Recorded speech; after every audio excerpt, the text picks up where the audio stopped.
اعوذ باللہ من الشیطان الرجیم بسم اللہ الرحمن الرحیم الحمد للہ رب العالمین والصلاة والسلام علی سید الانبیاء والمرسلین ومولانا ابی القاسم محمد ثم الصلاة والسلام على أهل بيته الطيبين الطاهرين المعصومين أما بعد فقد قال الحكيم في كتابه المجيد وفرقانه الحميد بسم الله الرحمن الرحيم قل يا عبادي الذين أسرفوا على أنفسهم لا تقنطوا من رحمت اللہ ان اللہ یغفر الذنوب جمیعا۔ عزیزان محترم، کل بھی ہم نے سورہ زمر کی آیت نمبر 53، 54 اور 55 کی تلاوت کی، اور آج بھی میں نے مجلس کا آغاز قرآن مجید کی اسی اہم آیت سے کیا۔ ہماری گزشتہ مجلس میں جو گفتگو تھی وہ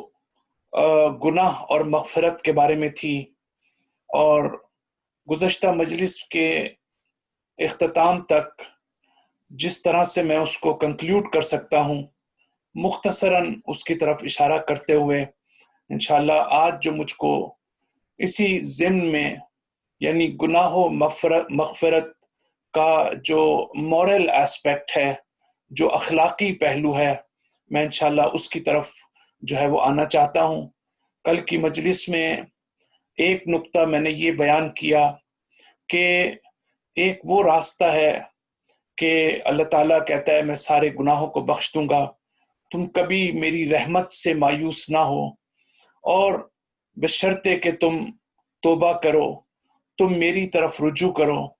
تم میرے سامنے تسلیم ہو جاؤ اور سبمسو ہو، اور یہ کہ جو تم نے توبہ کے وقت اللہ تعالیٰ سے عہد کیا تھا،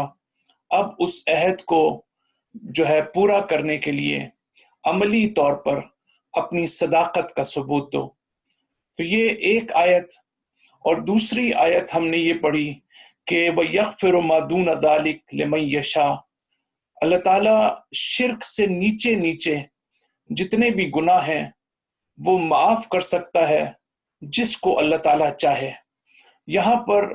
انکنڈیشنلی اللہ تعالیٰ یہ کہہ رہا ہے کہ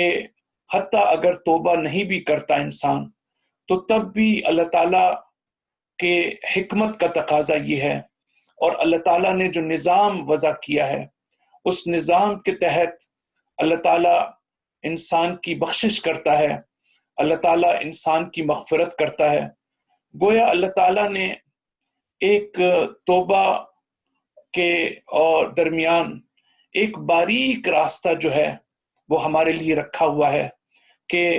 جہاں پر مغفرت کی امید جو ہے انسان کے اندر موجود ہے، لیکن لمن یشاء، کون ان شرائط پر پورا اترتا ہے، کون ان کنڈیشنز کو فلفل کرتا ہے، یہ اللہ تعالیٰ بہتر جانتا ہے۔ اللہ تعالیٰ کہتا ہے کہ اگر تم گناہان کبیرہ سے اجتناب کرو گے میں تمہارے گناہان صغیرہ کو معاف کر دوں گا، اگر تم نیکیاں کرو گے، نیک عمل کرو گے تو تمہارے نیک عمل کے نتیجے میں تمہارے گزشتہ گناہوں کو جو ہے وائپ آؤٹ کر دوں گا۔ اور اسی طرح سے اللہ تعالیٰ روایات کے ذریعے ہمیں معلوم ہوتا ہے کہ اگر کسی کی نیک اور صالح اولاد ہو تو وہ انسان کی والدین کی مغفرت کا باعث بنتی ہے۔ اسی طریقے سے جو شفاعت کا عنصر ہے وہاں پر بھی شفاعت کے ذریعے ایک مغفرت کا کنسپٹ موجود ہے۔ تو یہ ہم نے گفتگو کی، اور گفتگو کو آگے بڑھاتے ہوئے میں نے اس بات کی طرف اشارہ کیا کہ بنیادی طور پر اللہ تعالیٰ جو ہے ہمیں امید اور خوف کے درمیان رکھنا چاہتا ہے، اور امید اور خوف کے درمیان رکھنے کا بنیادی مقصد جو ہے وہ یہی ہے کہ ہم جو ہے وہ ایک پروگریس ہمارے اندر ہو، ایک ڈیولپمنٹ کا سلسلہ ہمارے اندر جاری رہے۔ یہ بہت امپورٹنٹ ہے اس بات کو سمجھنا کہ اسپرچول ڈیولپمنٹ کا سلسلہ صرف اسی پرنسپل کے ذریعے سے جاری رہ سکتا ہے۔ یعنی اگر خوف کا عنصر فرض کرتے ہیں کہ آپ سمجھیں کہ نہیں ہے آپ کو، اور آپ صرف یہ سمجھنے لگیں کہ اللہ تعالیٰ جو ہے آپ کو بخش دے گا، اللہ تعالیٰ آپ کو معاف کر دے گا، اللہ تعالیٰ کی رحمت آپ کے شامل حال ہوگی، آپ کو حتیٰ توبہ کرنے کی بھی ضرورت نہیں ہے، تو آپ تھوڑا سا اگر اس کے اوپر غور کریں تو آپ دیکھیں گے کہ اس میں بھی سیلف ڈیولپمنٹ کا پہلو نہیں ہے، آپ کے اندر کسی اسپرچول چینج کا پہلو نہیں ہے، کیونکہ جب آپ صرف اور صرف امید رکھیں گے، صرف اور صرف آپ کو یقین ہوگا کہ آپ کو نہ عذاب کا خوف ہے، نہ جہنم کا خوف ہے، نہ پنشمنٹ کا، نہ سزا کا، تو آپ تھوڑا سا غور کریں پھر اس دنیا میں مجھے اسپرچول ڈیولپمنٹ کی ضرورت کیا ہے؟ اسپرچول ڈیولپمنٹ اور جو ڈیسائزو رول پلے کرے گی قیامت کے دن، اس کا تعلق اس بات سے ہے کہ میرے اندر خوف کا پہلو بھی ہو اور امید کا پہلو بھی ہو، نہ میں اتنا زیادہ خوف زدہ ہوں۔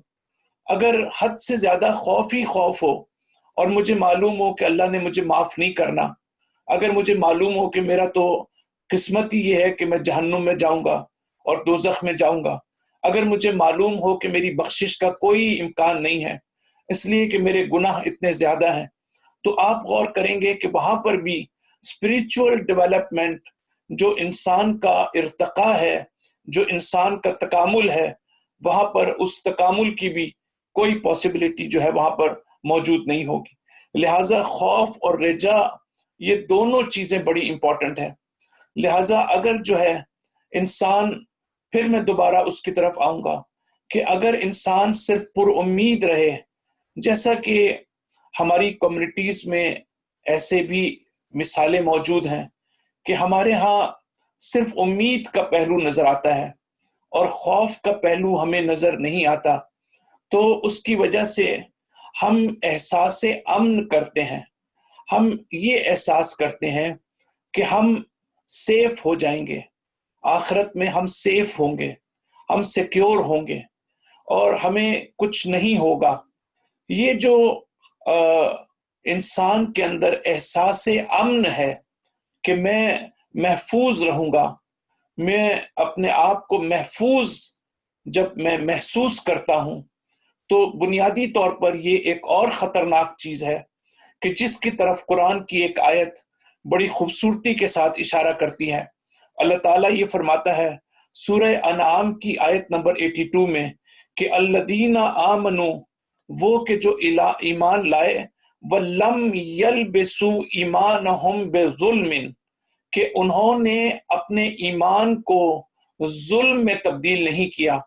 یعنی اپنے ایمان کے ساتھ انہوں نے اپنے ایمان کو ظلم میں تبدیل نہیں کیا، یا انہوں نے ظلم کا جو لباس ہے وہ نہیں پہنا، اولئک فہم لہم الامن، یہ وہ لوگ ہیں کہ جو امن جن کو حاصل ہوگا، سکون جن کو حاصل ہوگا، جو پیس میں ہوں گے۔ یہ جو اللہ تعالیٰ پیس کی بات کرتا ہے، امن کی بات کرتا ہے، آرام و سکون کی بات کرتا ہے، تو گویا اس قرآن کی آیت میں میسج یہ دیا جا رہا ہے کہ ہو سکتا ہے کہ کسی سٹیج پر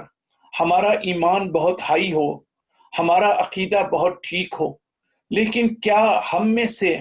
کوئی یہ گارنٹی دے سکتا ہے کہ فیوچر میں بھی میرا وہی ایمان کا لیول ہوگا اور فیوچر میں بھی میرا صحیح عقیدہ ہوگا؟ کیا اس بات کا امکان نہیں ہے کہ مستقبل میں میرا ایمان کمزور پڑ جائے؟ اور کیا اس بات کا امکان نہیں ہے کہ مستقبل میں میں ایمان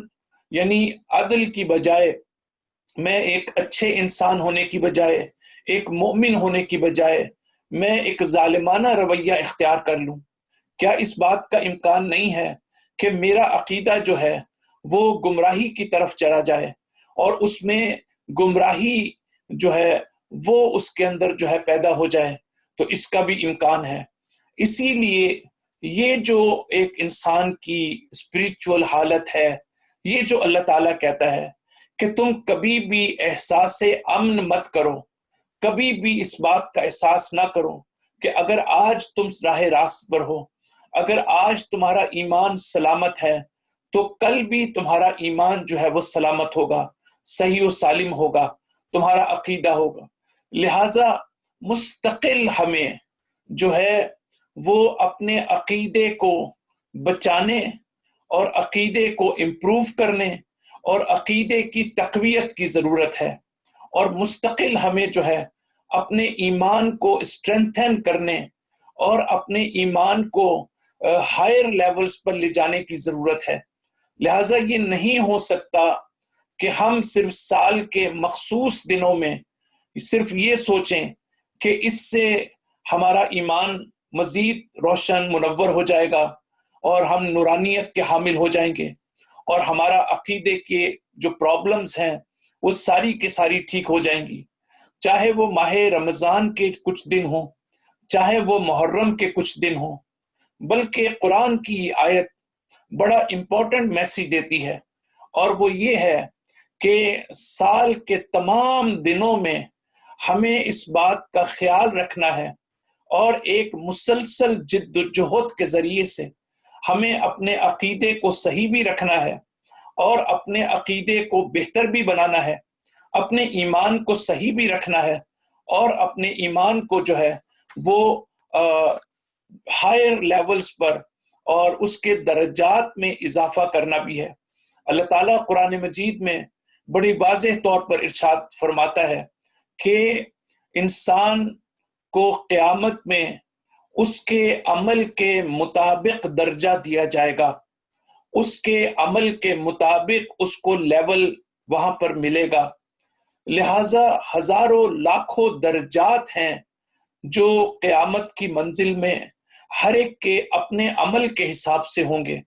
تو اگر ہمارا عمل صرف انیشیل لیول کا ہوگا اور ایک سطحی ہمارا عمل ہوگا، اگرچہ ہم مسلمان، اگرچہ ہم مومن،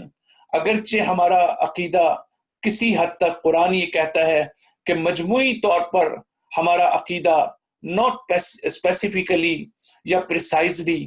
بلکہ مجموعی طور پر ہم یہ کہہ سکتے ہیں کہ ہمارا اچھا عقیدہ ہے، ہمارا اچھا ایمان ہے۔ لیکن جب ہم جزیات میں جاتے ہیں، جب ہم تفصیلات میں جاتے ہیں، جب ہم اپنے ایک ایک عقیدے کو جانچنا شروع کرتے ہیں، ایوالویٹ کرنا شروع کرتے ہیں، خدا کے بارے میں ہمارا عقیدہ، نبوت کے بارے میں ہمارا عقیدہ، امامت اور ولایت کے بارے میں ہمارا عقیدہ، تب ہمیں یہ معلوم ہوتا ہے کہ ہمارے عقیدے میں پرابلمز کتنی ہیں۔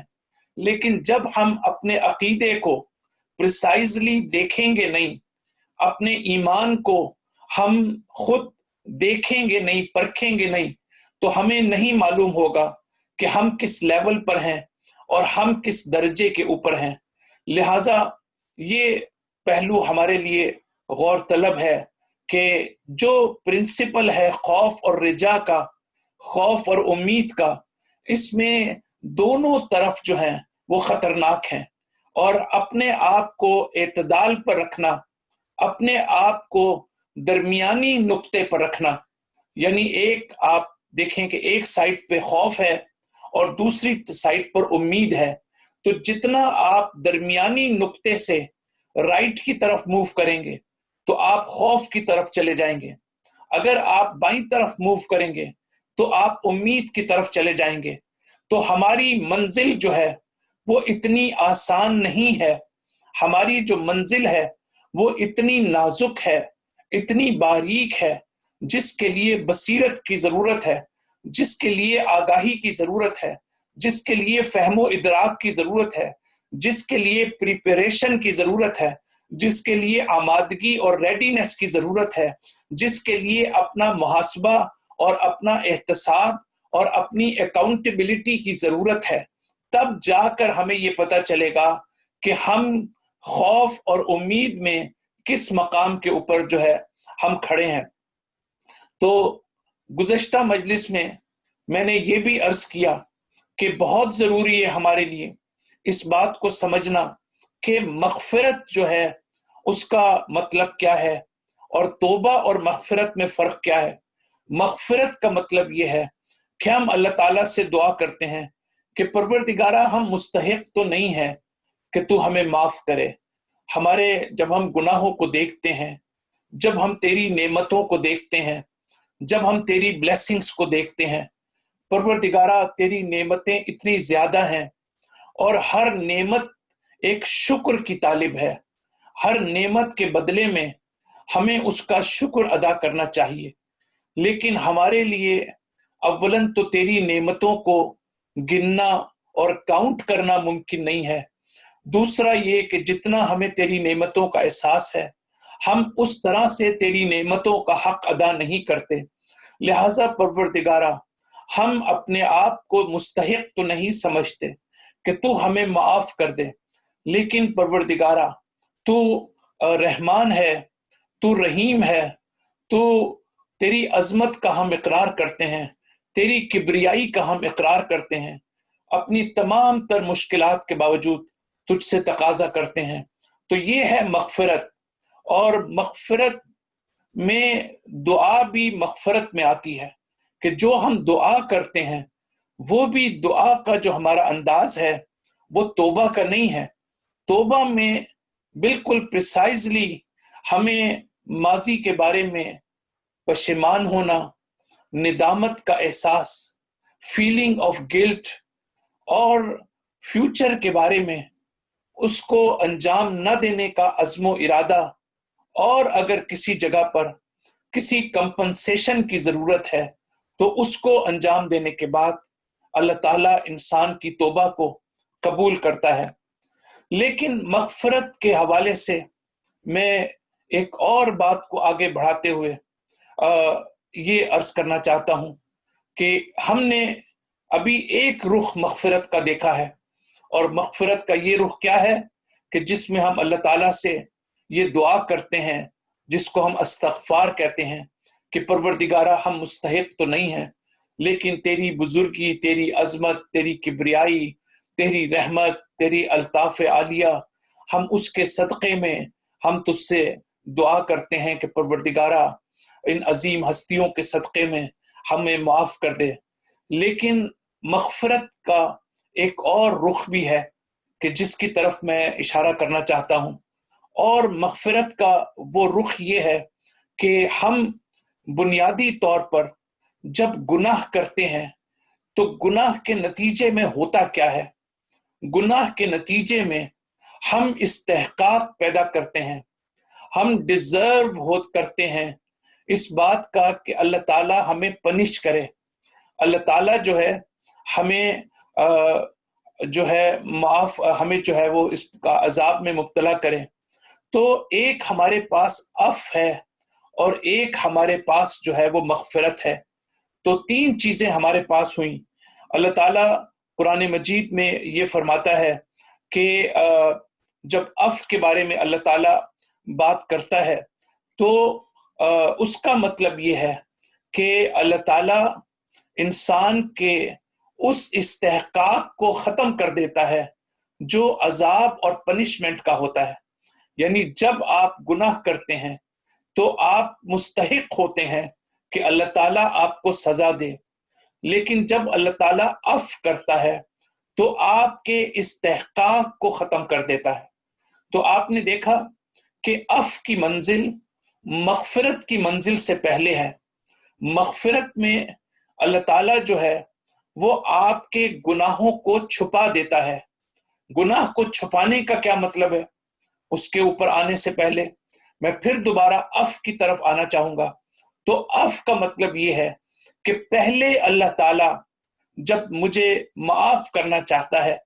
تو پہلے اس استحقاق کو ختم کرتا ہے کہ جو گناہ کے نتیجے میں مجھے حاصل ہوا کہ میں ڈیزرو کرنے لگا کہ مجھے اللہ تعالیٰ پنش کرے، اس لیے کہ قرآن مجید میں اللہ تعالیٰ نے ہمیں جو ہے اچھی خبر بھی دی ہے اور ہمیں جو ہے وہ تھریٹ بھی کیا ہے کہ اگر ہم غلط کام کریں گے تو اللہ تعالیٰ ہمیں سزا دے گا۔ اسی لیے ہمارے پیغمبر کی صفت کیا ہے؟ وہ بشیر بھی ہیں، وہ نذیر بھی ہیں، وہ ڈرانے والے بھی ہیں،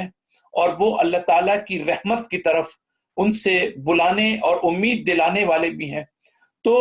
عفو کی منزل کے بعد اب آپ مغفرت کی طرف جب آتے ہیں تو مغفرت میں دوبارہ آپ اگر آئیں اور اپنے گناہ کی طرف دیکھیں تو گناہ میں پہلا استحقاق عذاب کا اور پنشمنٹ کا، لیکن ایک اور استحقاق انسان پیدا کرتا ہے، اور وہ کیا ہے کہ جس وقت انسان اعمال صالح انجام دیتا ہے، جب آپ کوئی نیک کام انجام دیتے ہیں تو اس نیک کام کے کوئی آثار ہوتے ہیں، کوئی اس کے ایفیکٹس ہوتے ہیں، کوئی اس کے آؤٹ کمز ہوتے ہیں۔ تو آپ نے دیکھا جب مغفرت کے بارے میں ہم گفتگو کر رہے ہیں تو مغفرت کا تعلق اس بات سے ہے کہ ایک طرف آپ کا گناہ ہے اور ایک طرف آپ کا عمل صالح ہے۔ تو جب آپ گناہ کرتے ہیں تو گناہ کے ساتھ جب آپ کوئی نیک کام کرتے ہیں،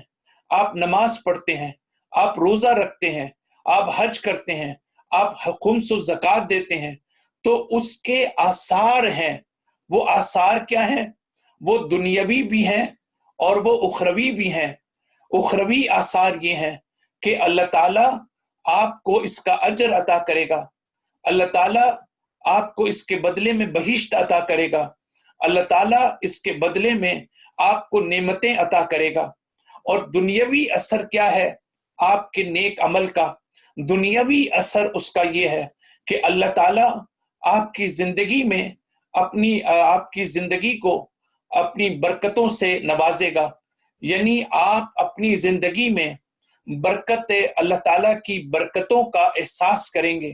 آپ اپنی زندگی میں اس بات کا احساس کریں گے کہ آپ کے پاس وسائل کم ہیں، آپ کے پاس جو ہے وہ ریسورسز کم ہیں، لیکن آپ کے پاس احساس جو ہے وہ خیر کثیر کا ہے۔ یعنی آپ کا احساس یہ ہوگا کہ اللہ تعالیٰ نے آپ کو خیر کثیر عطا کیا ہے، اللہ تعالیٰ نے آپ کو اطمینان قلب عطا کیا ہے، اللہ تعالیٰ نے آپ کو سکون قلب عطا کیا ہے۔ اس لیے کہ آپ ایک طرف دیکھتے ہیں کہ آپ کے پاس مشکلات ہیں، آپ کے پاس مسائل ہیں، آپ کے پاس وسائل کی کمی ہے، آپ کے پاس ریسورسز نہیں ہے، لیکن اس کے باوجود آپ اطمینان کی زندگی گزار رہے ہیں۔ تو یہ وہ خیر کثیر ہے جو اللہ تعالیٰ اپنے بندوں کو دیتا ہے، جو نیک بندے ہوتے ہیں۔ یہی وجہ ہے کہ آپ اپنی زندگی میں ہم سب نے اس بات کا ایکسپیرینس کیا ہوگا کہ بہت سے لوگ ہیں جو غریب بھی تھے، غریب بھی ہیں، جو فقیر بھی ہیں، جو مالی لحاظ سے محرومیت کا شکار ہیں، اس کے مقابلے میں دولت مند لوگ ہیں، ثروت مند لوگ ہیں، جو ویلدی ہیں اور ویل آف ہیں۔ لیکن پریکٹیکلی ہم دیکھتے ہیں کہ جس کے پاس سرمایہ نہیں ہے، جس کے پاس محرومیت ہے، جس کے پاس فقر اور غربت ہے، لیکن اس کے پاس روحانی سرمایہ موجود ہے، اس کے پاس مانوی سرمایہ موجود ہے، اس کے پاس اسپریچول ایسیٹس موجود ہیں، اور وہ اس کے اندر پایا جانے والا سکون قلب ہے، وہ اس کے اندر پایا جانے والا ٹرینکویلٹی آف ہارٹ ہے۔ اس کے مقابلے میں جو لوگ امیر ہیں، جو پیسے والے ہیں، جو سرمایہ دار ہیں، وہ اتنی ہی زیادہ آپ دیکھیں گے کہ اضطراب کا شکار ہیں، اتنا ہی زیادہ سٹریس اور ڈپریشن کا شکار ہیں، اتنے ہی زیادہ پریشانیوں کا شکار ہیں۔ اسی لیے ہم یہ دیکھتے ہیں کہ اللہ تعالیٰ جب آپ نیک عمل انجام دیتے ہیں اور خلوص کے ساتھ اللہ تعالیٰ کے حضور میں جھکتے ہیں اور احکام الہی کی جب آپ پابندی کرتے ہیں تو اس کے نتیجے میں اللہ تعالیٰ آپ کو دنیا میں خیر و برکت عطا کرتا ہے۔ تو آپ اس خیر و برکت کو معمولی نہ سمجھیں، یہ جو آپ کی اسپریچول سیٹسفیکشن ہے، مشکلات کے باوجود، مصائب کے باوجود، ہارڈ شپس کے باوجود، افلکشنز کے باوجود، تب بھی آپ اللہ کا شکر ادا کر رہے ہیں، تب بھی آپ رضا الہی کے سامنے جھکتے ہیں، تو گویا یہ وہ خیر و برکت ہے کہ جس کا دنیا میں کوئی مقابلہ نہیں ہے۔ آپ آج دیکھیں کہ ہم میں سے بہت سے لوگ اپنی زندگی کا بچپن آپ اس کو یاد کر سکتے ہیں، جن کی عمر 50 سال ہے، 60 سال ہے۔ آپ یہ دیکھیں کہ آج اگر آپ امریکہ میں ہیں، کینیڈا میں ہیں، آپ کے پاس اگر آپ مقابلہ کریں اس زندگی کا جو اس وقت پاکستان میں یا ہندوستان میں لوگ گزار رہے ہیں، تو آپ دیکھیں گے کہ آپ کم سے کم 100-200 سال آپ آگے ہیں ان ممالک سے۔ جو نعمتیں آپ کے پاس موجود ہیں، جو وسائل آپ کے پاس موجود ہیں، جو میڈیکل فیسلٹیز آپ کے پاس موجود ہیں، جو مادی لحاظ سے لگژریس لائف آپ کے پاس موجود ہے، جو گاڑی آپ ساری زندگی پاکستان اور ہندوستان میں آپ شاید خرید نہیں سکتے تھے، یہاں آپ کی زندگی ہی وہاں سے شروع ہوتی ہے۔ لیکن اس کے باوجود آپ یہ دیکھیں کہ ہم میں سے بہت سے لوگ، ہماری زندگی جو ہے وہ سٹریسفل ہے، ہماری زندگی میں اضطراب موجود ہے، ہماری زندگی میں سکون موجود نہیں ہے۔ کبھی کبھی ہم یہ بھی سوچتے ہیں جب ہمارے پاس کچھ نہیں تھا لیکن ہمارے پاس پیس آف مائنڈ موجود تھا، ہمارے پاس ٹرینکویلٹی آف ہارٹ موجود تھا، تو اس کا مطلب یہ ہوا کہ یہ جو اسپریچول سیٹسفیکشن ہے یہ بھی ہماری زندگی میں ایک چیز کا تعلق تو اللہ تعالیٰ کی برکت ہے اور خیر ہے، لیکن برکت اور خیر کے پیچھے بھی اللہ تعالیٰ کی حکمت ہے، اللہ تعالیٰ کا وزڈم ہے اور اللہ تعالیٰ کا نظام کار فرما ہے۔ اس کے لیے ہمیں خود بھی ورک کرنے کی ضرورت ہے، اس کے لیے ہمیں خود بھی اپروچ تبدیل کرنے کی ضرورت ہے، اس کے لیے ہمیں خود بھی اپنی جو پرسیپشن ہے دنیا کے بارے میں اس کو تبدیل کرنے کی ضرورت ہے۔ تو یہ ایک اثر ہو گیا آپ کے عمل صالح کا، اور دوسرا اثر آپ کے جب آپ ایک عمل صالح انجام دیتے ہیں تو یہ آپ کا دنیا کا اثر ہو گیا، وہ آپ کا آخرت کا اثر ہو گیا۔ اور جب انسان گناہ کی زندگی میں پڑ جاتا ہے، جب انسان زندگی میں گناہ کرنے لگ جاتا ہے تو ان گناہوں کے نتیجے میں یہ جو آخرت کا اثر ہے، اخروی اثر ہے، اور یہ جو دنیاوی اثر ہے، یہ اس کے راستے میں یہ گناہ جو ہیں یہ رکاوٹ بن جاتے ہیں، یہ آبسٹیکل بن جاتے ہیں۔ تو مغفرت کا مطلب کیا ہے؟ مغفرت کا مطلب یہ ہے کہ اللہ تعالیٰ اس گناہ کو چھپا دیتا ہے، یعنی اس گناہ کی جو شدت ہے، اس گناہ کی تاثیر یہ ہے کہ وہ آپ کے نیک عمل اور آپ کے عمل صالح کی تاثیر کو خراب کر دیتا ہے، تاثیر کو روک دیتا ہے۔ اگر اللہ تعالیٰ آپ کے اس گناہ کو نہ چھپائے تو آپ کے عمل صالح کے نتیجے میں نہ آخرت میں آپ کو ثواب ملے گا، نہ دنیا میں آپ کو خیر و برکت نصیب ہوگی۔ تو آپ نے دیکھا کہ مغفرت کا مقام ہمارے لیے کتنا اہم ہے اور مغفرت کی اہمیت ہمارے لیے کتنی زیادہ ہے۔ تو ہمارے جو عمل کا اثر ہے وہ بہت ضروری ہے۔ تو عمل کا اثر کبھی ہمارے اوپر نہیں ہوتا ہے۔ مثال کے طور پر ایک اور گفتگو کو تھوڑا سا اور آگے بڑھا رہا ہوں، کیونکہ جب عمل کے اثر کی بات آئی ہے، اور وہ یہ کہ جب ہم نماز پڑھتے ہیں، روزہ رکھتے ہیں، تو اس کے پیچھے ایک حکمت ہے، ایک وزڈم ہے، ایک اخلاقی اصول ہے کہ جو اصل ہدف اور مقصد ہے ان عبادات کا۔ اور یہی وجہ ہے کہ میں آپ کے سامنے ایک بڑی امپورٹنٹ روایت پڑھنا چاہتا ہوں، اور اس کے بعد اس کے ذیل میں میں اسی بات کی طرف اشارہ کروں گا۔ اور یہ ہمارے لیے بہت قابل غور ہے یہ حدیث اور روایت، کیونکہ ہم محبت اہل بیت کی بات کرتے ہیں اور ہمیں یہ اعزاز حاصل ہے، اور اللہ تعالیٰ کی یہ بہت بڑی توفیق ہے کہ ہم اہل بیت کے درس سے استفادہ کرتے ہیں۔ یہ اللہ تعالیٰ کی بہت بڑی توفیق حاصل ہے کہ ہمارے دلوں میں محبت اہل بیت ہے۔ جو دوسرے لوگ ہیں اور جو اہل بیت کے پیروکار نہیں ہیں، اور جو ہم لوگ ہیں جو اہل بیت کا ہے، ہمارا راستہ زیادہ آسان ہے ان کی نسبت کہ جو اہل بیت کو نہیں مانتے، اس لیے کہ پہلے انہیں محبت اہل بیت کے لیول پر آنا پڑے گا اور پھر اگلے لیولز پہ جانا پڑے گا، لیکن ہم پہلے ہی اس لیول پر موجود ہیں جہاں تک آنے کے لیے آپ کو صدیوں کا سفر ضروری ہے۔ لہٰذا یہ ایک توفیق ہے، یہ ایک نعمت ہے، اور اس نعمت کا شکر ادا کرنا ہمارا فرض ہے۔ یعنی کل کو جب اللہ تعالیٰ ہمیں نعمت دیتا ہے، ہم یہ کہتے ہیں اللہ تعالیٰ نے ہمیں نعمت دی کہ ہم اہل بیت کے ماننے والے ہیں اور دوسروں کے پاس یہ نعمت نہیں ہے۔ ٹھیک ہے، دوسروں کے پاس نعمت نہیں ہے، انہیں زیادہ جد و جہد کرنے کی ضرورت ہے، وہ اسپرچویلٹی سے زیادہ محروم ہیں، لیکن ہم جب نعمت دی ہے، توفیق دی ہے، تو ہمیں اللہ تعالیٰ کبھی نعمت کسی کو بغیر ذمہ داری کے نہیں دیتا، بغیر رسپانسبلٹی کے نہیں دیتا۔ یہ ہو نہیں سکتا کہ اللہ تعالیٰ نے ہمیں یہ توفیق دی ہو، اللہ تعالیٰ نے ہمیں یہ نعمت دی ہو کہ ہم اہل بیت سے محبت کریں، ان سے عقیدے کا اظہار کریں، ان سے مودت رکھیں، لیکن اس کے بدلے میں ہمیں ذمہ داری عطا نہ کی گئی ہو۔ تو ہمیں یہ سوچنا پڑے گا کہ وہ ذمہ داری کیا ہے جس سے اللہ تعالیٰ جس کے بارے میں ہم سے سوال کرے گا۔ تو حدیث کے الفاظ میں آپ کی خدمت میں رکھنا چاہتا ہوں کہ حدیث میں ہے کہ ہمارے چھٹے امام فرماتے ہیں الزموا مودتنا اہل بیت، کہ تم جو ہو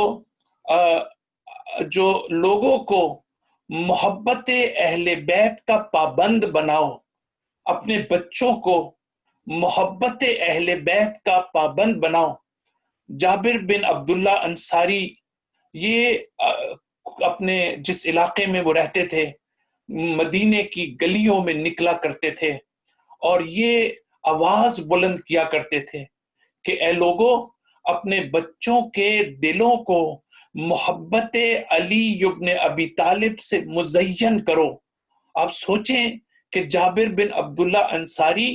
جو مدینے کی گلیوں میں صرف یہ آواز لگاتے تھے کہ اپنے بچوں میں علی کی محبت پیدا کرو۔ تو اب آپ اس روایت کو دیکھیں کہ اس روایت میں امام علیہ السلام کہہ کیا رہے ہیں۔ امام یہ کہہ رہے ہیں کہ الزموا مودتنا اہل بیت، ہم اہل بیت کی محبت کا دوسروں کو پابند بناؤ۔ الذی نفسی بیدی، قسم اس ذات کی کہ جس کے قبضہ قدرت میں میری جان ہے، قسم اس ذات کی کہ جس کے قبضہ قدرت میں میری روح ہے۔ پھر فرماتے ہیں لا ینتفع عبد بعملہ، کہ کوئی شخص جو ہے اپنے عمل سے فائدہ نہیں اٹھائے گا الا بمعرفتنا،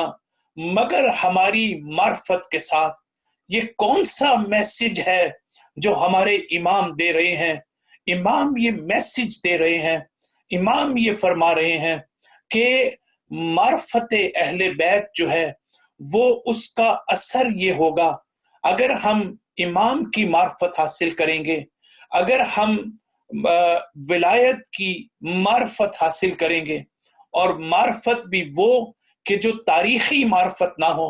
بلکہ حقیقی معنی میں وہ معرفت ہو، تو اس کے نتیجے میں ہمارے عمل کا ہمیں فائدہ پہنچے گا۔ ہمارے عمل کا فرماتے ہیں کہ لا ینتفع عبد بنفعہ بعملہ الا بمعرفتنا، یعنی ہمارے عمل کا فائدہ کیا ہے؟ ہمارے عمل کا ایک اخروی فائدہ ہے، یعنی ہمیں اس کے بدلے میں جنت ملے گی، ہمیں اس کے بدلے میں بہشت ملے گی، ہمیں اس کے بدلے میں بہشت کی نعمتیں ملیں گی۔ لیکن اس حدیث میں غور کیجئے، یہ نہیں کہا جا رہا کہ بہشت کی بات نہیں کی جا رہی، نعمتوں کی بات نہیں کی جا رہی، وہ آخرت کا مسئلہ الگ ہے۔ امام علیہ السلام دنیاوی اثر کی بات کر رہے ہیں۔ اگر تمہارے دلوں میں اہل بیت کی محبت ہوگی، اگر تمہارے دلوں میں اگر جو ہے وہ معرفت ہوگی اہل بیت کی، جو عمل تم اس دنیا میں انجام دو گے، اگر تم نماز پڑھو گے تو اس نماز کا اثر تم پر ہوگا،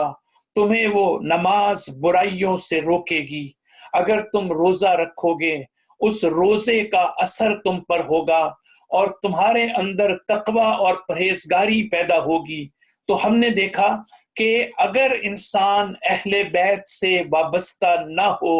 تو اس کے نتیجے میں انسان نماز پڑھے گا، اس کا اثر نہیں ہوگا۔ اگر انسان جو ہے روزہ رکھے گا، اعمال صالح انجام دے گا، لیکن اس کا اثر نہیں ہوگا۔ یہ ہے وہ مقام کہ جس پر انسان کو توجہ کرنے کی ضرورت ہے، اور مغفرت کے کانٹیکسٹ میں میں نے بات کی۔ اور پھر سب سے امپورٹنٹ نقطہ،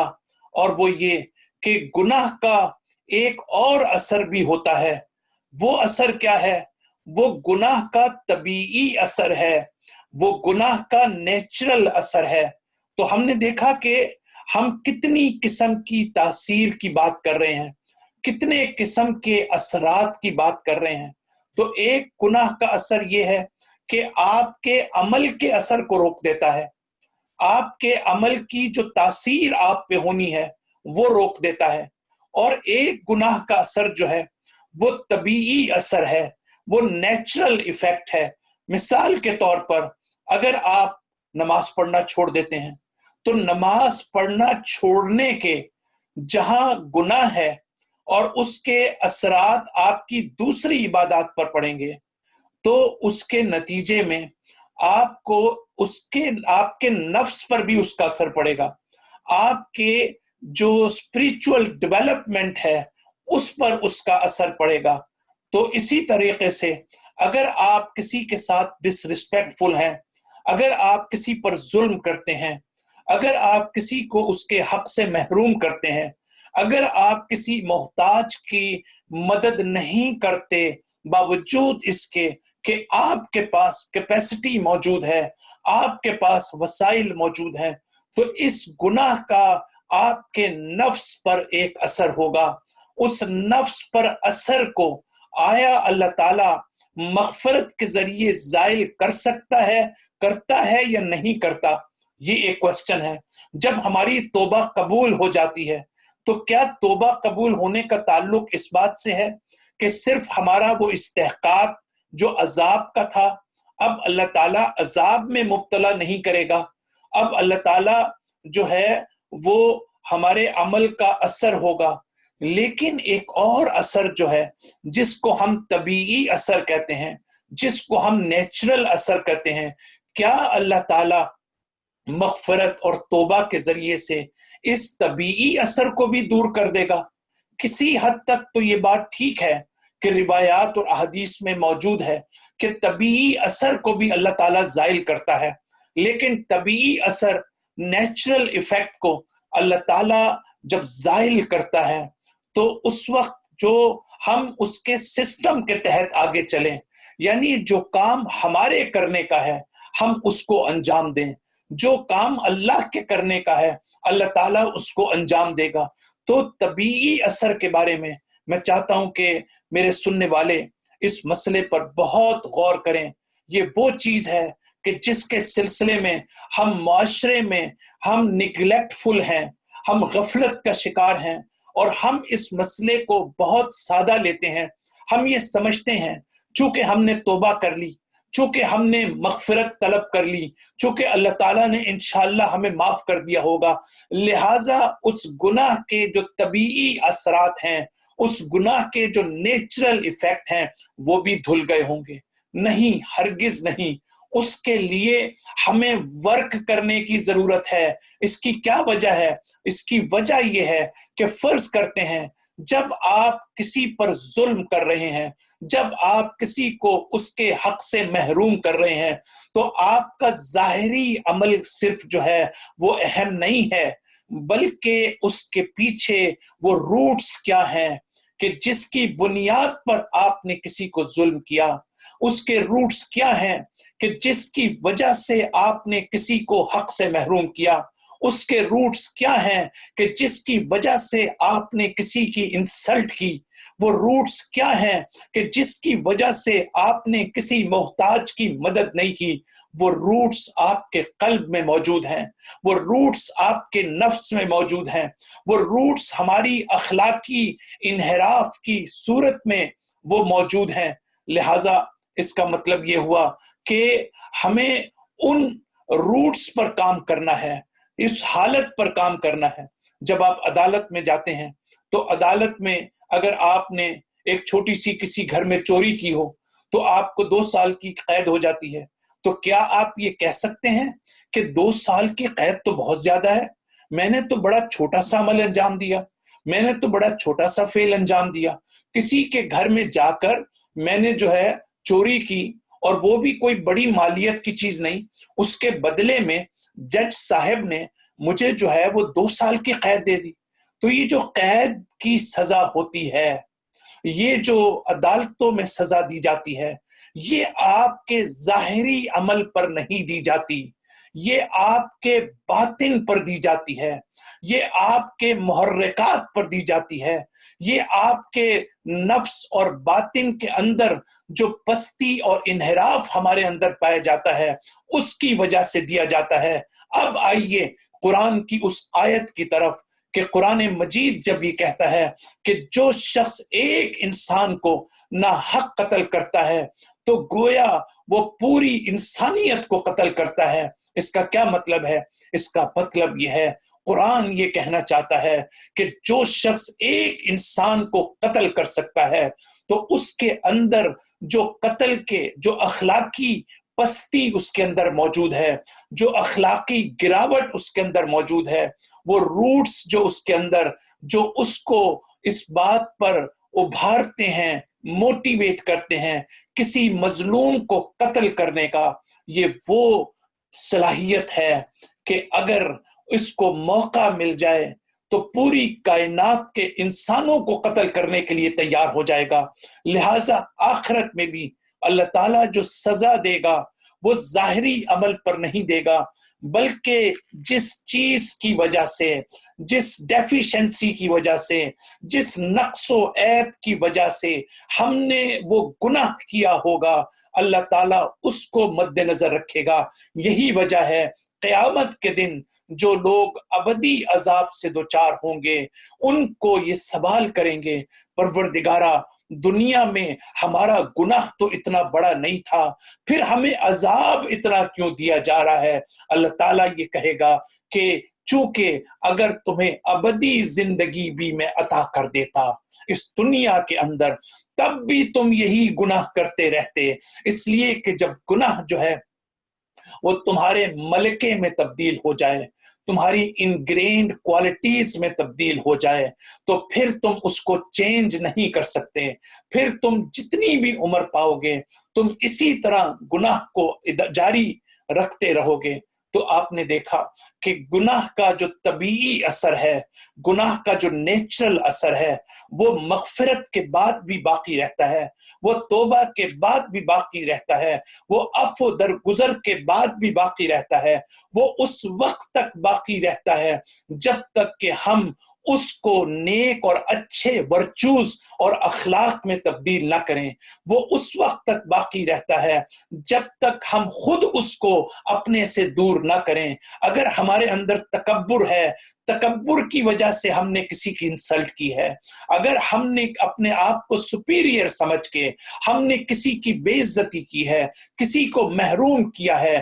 کسی کی تحقیر کی ہے، تو مجھے معافی مانگنا کافی نہیں ہے، توبہ کرنا کافی نہیں ہے، مغفرت کرنا کافی نہیں ہے۔ مغفرت سے ایک مسئلہ حل ہوگا، توبہ سے ایک مسئلہ حل ہوگا، اور وہ یہ کہ اللہ تعالیٰ کہے گا ٹھیک ہے میں تمہیں عذاب نہیں دوں گا، تم نے توبہ کر لی ہے، تم نے عزم کر لیا ہے کہ آئندہ تم کسی کی انسلٹ نہیں کرو گے، آئندہ تم کسی کی تحقیر نہیں کرو گے، آئندہ کسی کے حق سے محروم نہیں کرو گے، لیکن تمہارے اندر جو غرور موجود ہے، جو تکبر موجود ہے، جو سپیریورٹی کا عنصر موجود ہے،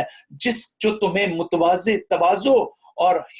جو ہے ہمبلنس تمہیں نہیں تمہارے اندر آنے دیتا، لہٰذا اس تکبر کو تمہیں خود دور کرنا ہے،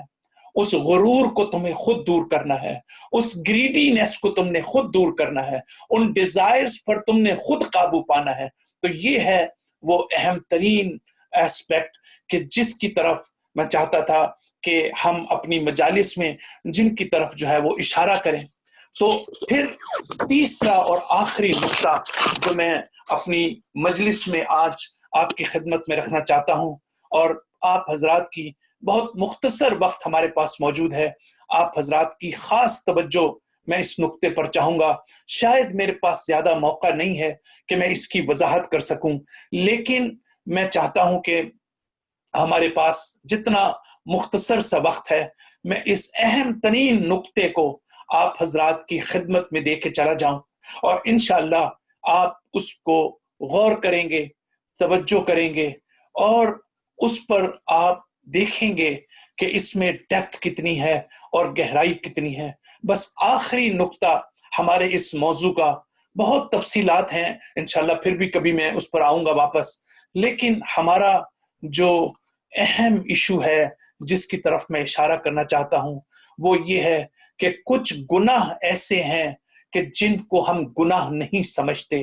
کچھ گناہ ایسے ہیں جو ہمیں سمجھ میں آتے ہیں، کچھ گناہ ایسے ہیں جو بہت گھنونے ہوتے ہیں، بہت ہولناک ہوتے ہیں، لیکن ہم ان کو معمولی سمجھتے ہیں، اور کچھ گناہ جو ہیں ہم ان کو بہت ہولناک سمجھتے ہیں، لہٰذا ان سے ہم اجتناب کرتے ہیں. تو میں جس نقطے کی طرف آنا چاہتا ہوں وہ یہ کہ گناہ کے بھی لیولز موجود ہیں، گناہ کے درجات موجود ہیں، اور یاد رکھیے گا گناہ کے ہر درجے کے مقابلے پر مغفرت کا بھی درجہ ہے،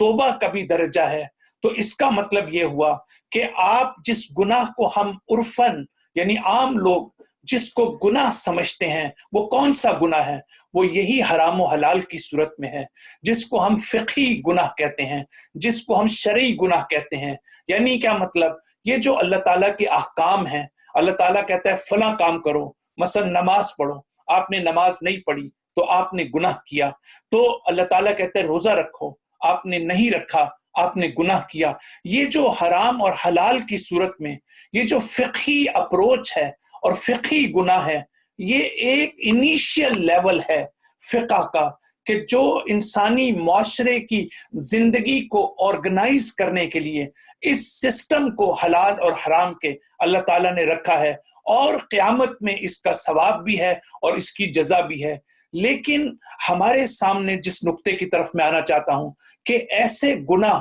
کہ جس کا تعلق شرعی گناہ سے نہیں ہے، یعنی ہو سکتا ہے آپ کو حکم نہ ملا ہو سکتا ہے واضح حکم آپ کے پاس نہ ہو کہ یہ حرام ہے یا یہ حلال ہے، یا واضح حکم نہ ہو آپ کے پاس کہ یہ گناہ جو ہے اس سے بچو، لیکن آپ کی عقل بتاتی ہے کہ یہ گناہ ہے، آپ کا نفس بتاتا ہے کہ آپ گناہ کر رہے ہیں، آپ کی روح بتاتی ہے کہ آپ گناہ کر رہے ہیں، آپ کا اخلاق بتاتا ہے کہ آپ گناہ کر رہے ہیں. یہ وہ لیول ہے کہ اگر ہمیں اس کی معرفت ہو جائے تو ہم اسی لیول پر اللہ تعالیٰ سے طلب مغفرت بھی کریں گے. اللہ تعالیٰ سے طلب مغفرت ہم کیوں نہیں کرتے؟ اس لیے کہ ہم اس کو گناہ نہیں سمجھتے. تو گناہ کا تعلق اس لیول سے ہے. اگر ہمیں معرفت ہوگی کہ ہم نے گناہ کیا ہے تو ہم اللہ سے معافی مانگیں گے، اگر ہمیں معرفت نہیں ہوگی تو ہم اللہ سے معافی مانگیں گے کیوں؟ تو یہ فرق ہے اخلاقی گناہ میں اور فقہی گناہ میں. اب میں آپ کے سامنے 3-4 مثالیں میں آپ کے سامنے رکھنا چاہتا ہوں تاکہ آپ مسئلے کو سمجھیں کہ فقہ اور اخلاق میں فرق کیا ہوتا ہے. اللہ تعالیٰ آپ کو کہتا ہے آپ نماز پڑھیں تو آپ نے نماز پڑھنی ہے، لیکن فقہ میں حکم ہے کہ صحیح نماز پڑھیں. تو آپ جائیں گے آیت اللہ سیستانی کی توضیح المسائل کھولیں گے، آپ کو سمجھ آ جائے گی کہ نماز کیسے پڑھنی ہے، روزہ کیسے رکھنا ہے. لیکن اس نماز کا آپ پر اثر ہو رہا ہے یا نہیں ہو رہا؟ اس نماز سے آپ کا اخلاق بہتر ہو رہا ہے یا بہتر نہیں ہو رہا؟ اس نماز سے آپ برائیوں سے بچ رہے ہیں یا نہیں بچ رہے؟ اس کا کوئی تعلق اس سے نہیں ہے حکم سے. اور آپ ذکر خدا اس کے نتیجے میں کر رہے ہیں یا نہیں کر رہے؟ اس حکم سے کوئی تعلق نہیں. فقہ کہتی ہے کہ آپ نے نماز پڑھنی ہے منیمم ریکوائرمنٹس کے ساتھ، لیکن میکسیمم ریکوائرمنٹس کی بات فقہ نہیں کرتی۔ تو یہاں پر آ کر آپ نے دیکھا کیا فرق ہے۔ پھر اسی طرح روزہ ہے، روزہ صحیح اور ہے، لیکن روزے کا اثر مانوی، روحانی، اور روزے کا وہ اثر کہ جس کا تعلق آپ کی رائٹیسنس سے ہے، آپ کے تقوی سے ہے۔ تو جو حکم ہے فقہی وہ صرف آپ کو کہتا ہے صحیح روزہ رکھیں، لیکن روزے کا اثر آپ پہ ہو یا نہ ہو فقہ اس کے بارے میں بات نہیں کرتی۔ اب آئیے ان 3 مثالوں کی طرف میں آنا چاہتا ہوں اور اس کے بعد اپنی گفتگو کو ختم کروں گا، جو ہمارے معاشرے کا درد ہے، جو ہماری معاشرے کا سب سے بڑا مسئلہ، جس کو میں ہر کمیونٹی میں فیس کر رہا ہوں، ہر ملک میں فیس کر رہا ہوں۔ جس ملک میں گیا ہوں وہاں پر یہی مسئلہ موجود ہے کہ ہمیں یہی نہیں پتا کہ ہم گناہ کرتے ہیں۔ ہم عقل کہتی ہے تم گناہ کرتے ہو، فطرت کہتی ہے تم گناہ کرتے ہو، اخلاق کہتا ہے تم گناہ کرتے ہو، لیکن فقہ کہتی ہے تم گناہ نہیں کرتے۔ لہٰذا مجھے سمجھ نہیں آتی مجھے توبہ کرنی ہے یا نہیں، مجھے سمجھ نہیں آتی کہ مجھے مغفرت مانگنی ہے نہیں۔ میں آپ سے سوال پوچھتا ہوں، کتنی مثالیں آپ کی کمیونٹیز میں بھی ہیں، اور وہ یہ کہ ہمیں معلوم ہے کہ شریعت نے طلاق کا حق جو ہے وہ مرد کے ہاتھ میں رکھا ہے۔ میں ہزاروں مثالیں میں ڈیل کر رہا ہوں، میں فیس کر رہا ہوں اس مصیبت کو اور اس مشکل کو کمیونٹیز کے اندر، کہ جہاں پر ہم یہ دیکھتے ہیں کہ شرعی طور پر شوہر طلاق دینے کے لیے تیار نہیں ہے۔ لیگلی اس خاتون نے 10 سال ہو گئے، 5 سال ہو گئے، اس نے طلاق لے لی، لیکن شوہر جو ہے اس کو طلاق دینے کے لیے تیار نہیں ہے۔ شوہر نے خود تو دوسری شادی کر لی ہے، لیکن چونکہ اس کے پاس یہ حق ہے کہ وہ طلاق دے یا نہ دے، اس کو فقہ نہیں روکتی کہ تم گناہ کر رہے ہو، فقہ نہیں کہتی، وہ کہتا ہے میں فقہی لحاظ سے ٹھیک ہوں، میں شرعی لحاظ سے ٹھیک ہوں، میری مرضی میں اپنی بیوی کو طلاق نہیں دیتا۔ تو کوسچن یہاں پر یہ پیدا ہوتا ہے، کیا یہ اخلاقی گناہ نہیں ہے؟ کیا یہ عقلی گناہ نہیں ہے؟ کیا یہ بنیادی طور پر فطرت ہماری نہیں کہتی کہ ہم گناہ کر رہے ہیں؟ کیا تم ایک دن بھی بغیر شادی کے تو نہیں رہ سکتے، تم ایک دن بھی ریلیشن شپ کے بغیر نہیں رہ سکتے، تمہاری تو ڈیزائرز ہیں، تمہاری تو کچھ نہ کچھ ڈیمانڈز ہیں، تمہاری تو فزیکل ریکوائرمنٹس ہیں۔ کیا اس عورت کی کوئی ڈیمانڈز نہیں ہیں؟ کیا اس عورت کی کوئی ریکوائرمنٹس نہیں ہیں؟ کیا اس عورت کی کوئی ڈیزائرز نہیں ہیں؟ تم نے کس بنیاد پر اس کو تم طلاق نہ دے کر صرف یہ سمجھ کر چونکہ فقہی لحاظ سے گناہ نہیں ہے، یہ نہ سوچنا کہ اخلاقی لحاظ سے تو شدید گناہ ہے، فطری لحاظ سے گناہ ہے، عقلی طور پر گناہ ہے۔ دوسری مثال میں دینا چاہتا ہوں، جو لوگ دوسری شادی کرتے ہیں، اب آپ دیکھیں دوسری شادی پاکستان میں سپریم کورٹ نے لا بنایا ہے کہ پہلی بیوی کی اجازت کے بغیر نہیں کر سکتے، ایران میں قانون ہے، دوسرے ملکوں میں قانون ہے، یہ قانون ہے، میں ابھی اس پہ بات نہیں کرنا چاہتا، لیکن میں یہ پوچھنا چاہتا ہوں کہ آپ یہ کہتے ہیں کہ شرعی طور پر مجھے اجازت ہے کہ میں دوسری شادی کروں، مجھے اس سے کیا غرض کہ پہلی بیوی کے احساسات کیا ہیں، پہلی بیوی کے جذبات کیا ہیں، میں اس کو کتنا ہرٹ کر رہا ہوں، میں کتنا اس کو سائیکولوجیکلی میں اس کو تباہ و برباد کر رہا ہوں، میں پوری فیملی کو رون کر رہا ہوں، میں بچوں کو بھی تباہ کر رہا ہوں، صرف اس فقہی لحاظ سے مجھے یہ معلوم ہے کہ میں گناہ نہیں کر رہا، میں دوسری شادی کر سکتا ہوں۔ لیکن سوال یہ ہے، کیا مجھے اخلاق اجازت دیتا ہے؟ کیا مجھے عقل اجازت دیتی ہے؟ کیا مجھے فطرت اجازت دیتی ہے؟ کیا مجھے اجازت دیتا ہے کہ جس بیوی نے ساری زندگی میری خدمت کی ہے، میں اس کے فیلنگز کو ہرٹ کر کے میں کسی اور کو لے کر آؤں اور کسی اور سے یہ کہہ کر شادی کروں کہ شرعی طور پر آپ کو اجازت ہوگی، لیکن اخلاقی طور پر آپ جس حرمت اور حرام کام کا مرتکب ہو رہے ہیں، سوال یہ ہے کہ کیا اس کی کوئی ہمارے ذہن میں نہیں ہے؟ تیسری مثال دے کر میں اپنی گفتگو کو ختم کروں گا۔ آپ یہ دیکھیے کہ ہمارے معاشرے میں ہو کیا رہا ہے کہ آپ ایک شخص ہے جو نماز پڑھتا ہے، جس نے زندگی میں نماز قضا نہیں کی، جس نے زندگی میں روزہ قضا نہیں کیا، جس نے زندگی میں امام حسین کی عزاداری قضا نہیں کی، جس نے ہمیشہ ماتم عزاداری امام حسین کا غم منایا، جس کو آپ نے ہمیشہ یہ دیکھا کہ وہ کالے کپڑے پہن کر مجلس میں سب سے آگے بیٹھا ہے، لیکن یہی شخص جو ہے مرنے سے پہلے اپنی بیٹیوں کو جائیداد سے محروم کر کے چلا جاتا ہے۔ سوال یہ ہے کہ کیا یہ اخلاقی لحاظ سے ٹھیک ہے؟ کیا آپ کی فطرت، آپ کی عقل، آپ کا اخلاق، یہ کون سی شریعت ہے کہ کون سا مسئلہ ہے کہ ایک چیز تو آپ سمجھتے ہیں کہ یہ بہت واجب ہے، نماز واجب ہے، روزہ واجب ہے، عزاداری واجب ہے، امام حسین پر گریہ کرنا واجب ہے، لیکن بیٹیوں کا حق دینا یہ کوئی واجب نہیں ہے، اس کا گناہ سے کوئی تعلق نہیں ہے۔ اور پھر بھائی آ کر کس طریقے سے جو ہے تمام تر عبادتیں بھی کر رہے ہوتے ہیں اور پھر بہنوں کو ان کے حق سے محروم بھی کرتے ہیں۔ یہ ایک تو مسئلے نہیں ہے، میں مسلسل پاکستان میں دوسری جگہ ان مسائل کو دیکھ رہا ہوں، ڈیل کر رہا ہوں، صرف اس لیے کہ ہمیں گناہ اور ثواب میں ڈس بیلنس ہو چکے ہیں۔ ہمیں یہی نہیں پتا کہ کون سا گناہ خطرناک ہے اور کون سا گناہ کم ہے۔ انشاءاللہ اللہ تعالیٰ ہم سب کو توفیق دے کہ ہم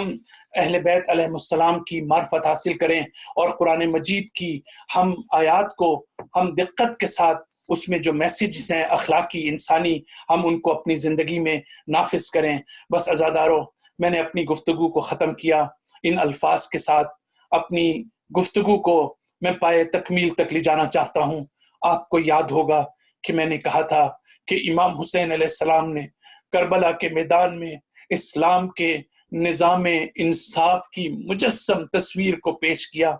امام حسین علیہ السلام نے کربلا میں اسلام کے اصول رحمت کو اس کی عملی مظہر بن کے اس کو مینیفیسٹ کیا۔ امام حسین علیہ السلام نے اسلام کے نظام عبادات کو، اصلا کربلا ایک مجسم تصویر ہے احکامات اسلام کی۔ بس میں یہاں پر یہ کہوں گا کہ ایک ایسا اصول بھی ہے اسلام کا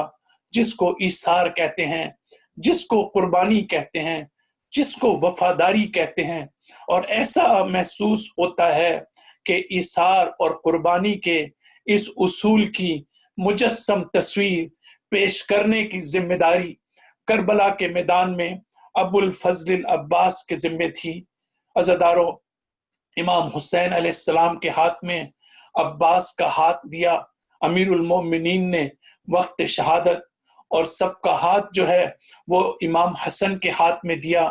اور اس کے بعد یہ کہا کہ عباس، جب کبھی میرے بیٹے پر کوئی وقت آ جائے تو تم اس پر قربان ہو جانا اور اس کی مدد کرنا۔ بس عزادارو، تاریخ یہ بتاتی ہے کہ جب بشیر نے ام البنین کو، جب یہ مدینہ قافلہ آتا ہے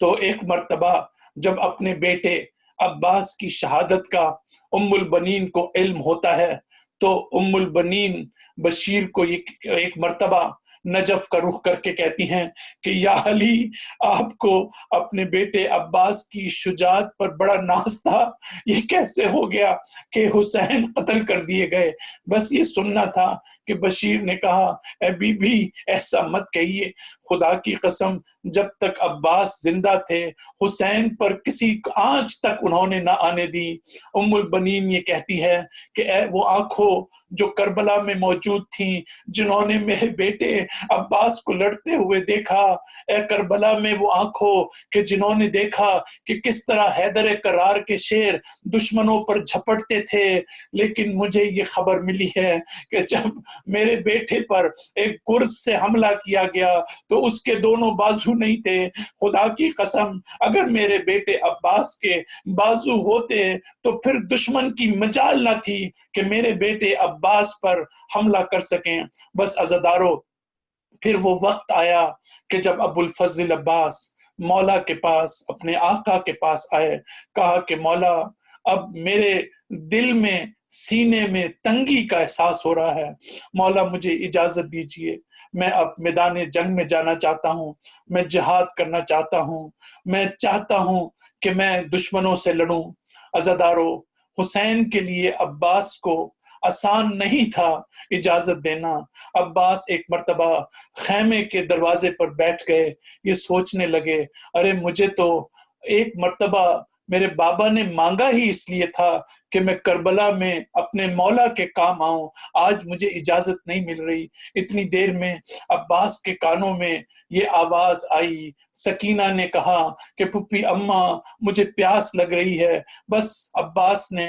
سکینہ کو گود میں اٹھایا، ایک مرتبہ حسین کے پاس آئے، مولا حسین نے عباس کو دیکھا، سکینہ کو دیکھا اور کہا کہ عباس اب میں تمہیں، میرے پاس کوئی راستہ نہیں ہے کہ تمہیں اجازت نہ دوں، لیکن عزادارو بس میں یہاں پر کہوں گا کہ اے سکینہ، آج تمہاری وجہ سے عباس کو پانی لانے کی اور جنگ کی اجازت مل رہی ہے، لیکن کل کوفے اور شام کے بازار ہوں گے اور شمر کے تمانچے ہوں گے، شمر کے تازیانے ہوں گے اور نو کے نیزہ پر تمہارے چچا عباس کا سر ہوگا اور تم بلا رہی ہوگی چچا عباس میری مدد کو آئیے۔ عزادارو عباس جانے لگتے ہیں۔ ایک مرتبہ حسین نے کہا کہ عباس جاؤ زینب سے اجازت لے لو۔ جب زینب کے پاس پہنچے، عباس کا انداز دیکھ کر زینب نے عباس کو کہا کہ بھیا عباس، جب میرے بھائی نے اجازت دے دی تو میں آپ کو روکنے والی کون ہوں؟ لیکن بھیا عباس ایک بات کہنا چاہتی ہوں، اور وہ یہ کہ جب 21ویں کی رات میرے بابا اس دنیا سے جا رہے تھے تو مجھے انہوں نے ایک بات کی اور کہا کہ زینب 3 ہاتھوں پر رسیاں بندھیں گی۔ اے عباس تمہیں کیا معلوم کہ کس کس موقع پر میں یہ سوچتی تھی کہ جس کا عباس جیسا بھائی ہو، ارے کس کی مجال کہ اس کے ہاتھوں پہ رسیاں باندھیں، لیکن عباس آج مجھے یقین ہو گیا کہ ان ہاتھوں پر رسیاں بندھیں گی اور میری چادر چھن جائے گی۔ الا رحمت اللہ علی قوم ظالمین، سیعلم الذین ظلموا ای منقلب ینقلبون۔ اللہم اغفر للمؤمنین والمؤمنات والمسلمین والمسلمات الاحیاء منہم والاموات، تابع بیننا وبینہم بالخیرات انک مجیب الدعوات انک علی کل شیء قدیر برحمتک یا ارحم الراحمین۔ سورۃ المبارکۃ الفاتحہ۔ بسم اللہ الرحمن الرحیم، الحمد للہ رب العالمین الرحمن الرحیم مالک یوم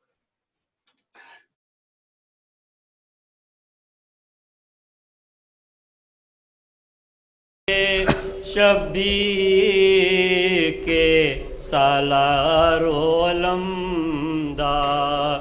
یا حضرت عباس، رسقائے سکینہ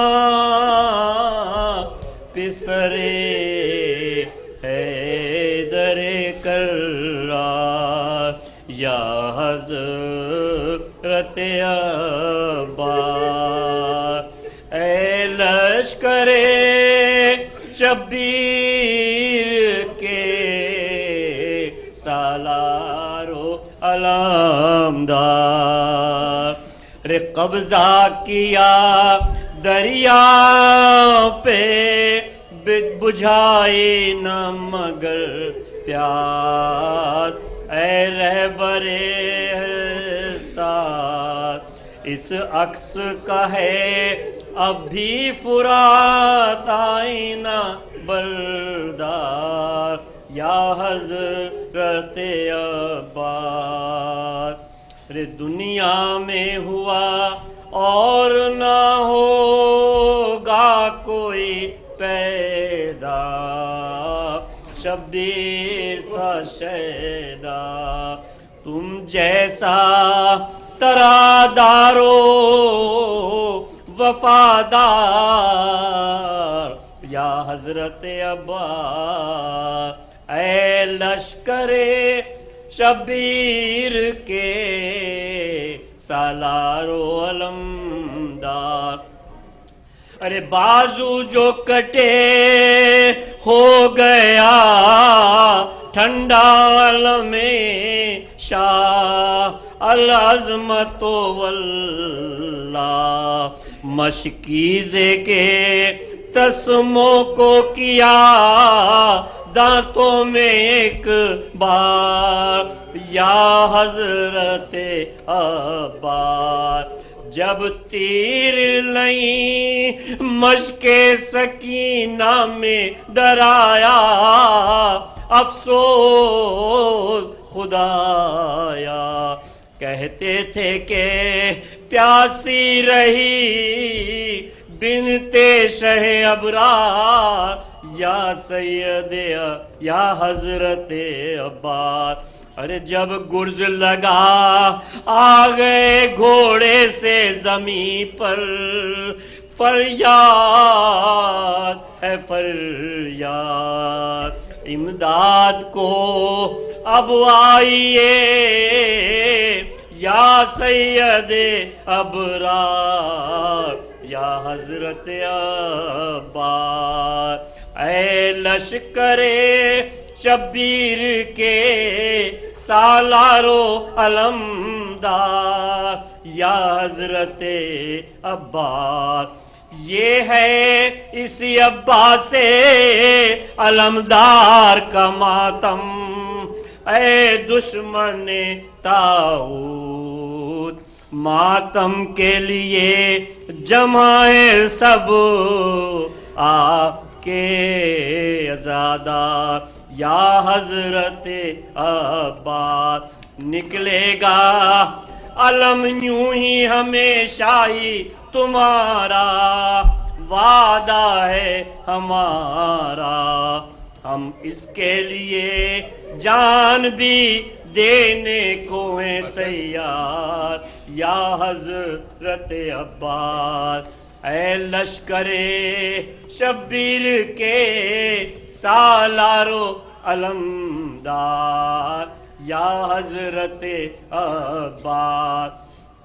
سقائے سکینہ پسرے حیدر کرار یا حضرت عباس. بازو جو کٹے ہو گیا ٹھنڈا علم شاہ العظمت واللہ. مشکیزے کے تسموں کو کیا دانتوں میں ایک بار یا حضرت عباس. قبضہ کیا دریا پہ بچھا بجھائی نہ مگر پیاس. اے رہبر حسار اس عکس کا ہے اب بھی فرات آئینہ بردار یا حضرت عباس. دنیا میں ہوا اور نہ ہوگا کوئی پیدا شبیر سا شیدا. تم جس طرح دارو وفادار یا حضرت عباس. نکلے گا علم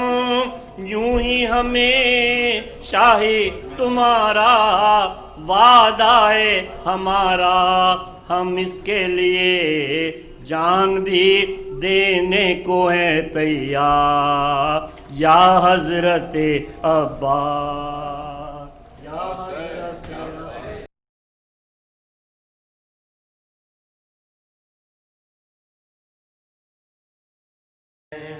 حسین. کہتا تھا علمدار کلیجے سے لگا لو. کہتا تھا علمدار کلیجے سے لگا لو.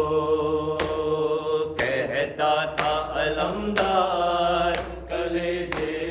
سے لگا لو. کہتا تھا علمدار کلیجے سے لگا لو. بیٹا علی اکبر میرے آقا کو سنبھالو. کہتا تھا علمدار کلیجے سے لگا لو. کہتا تھا علمدار کلیجے سے لگا لو. بیٹا علی اکبر میرے آقا کو سنبھالو. کہتا تھا علمدار کلیجے سے لگا لو. کہتا تھا علمدار کلیجے سے لگا لو. ہرگز نہیں سہ پائیں گے وہ میری جدائی. اب میرے ہی صدمے سے کمر ٹوٹے گی ان کی، وہ دیکھے نہ تم میرے کٹے شان ہٹا لو، کہتا تھا علمدار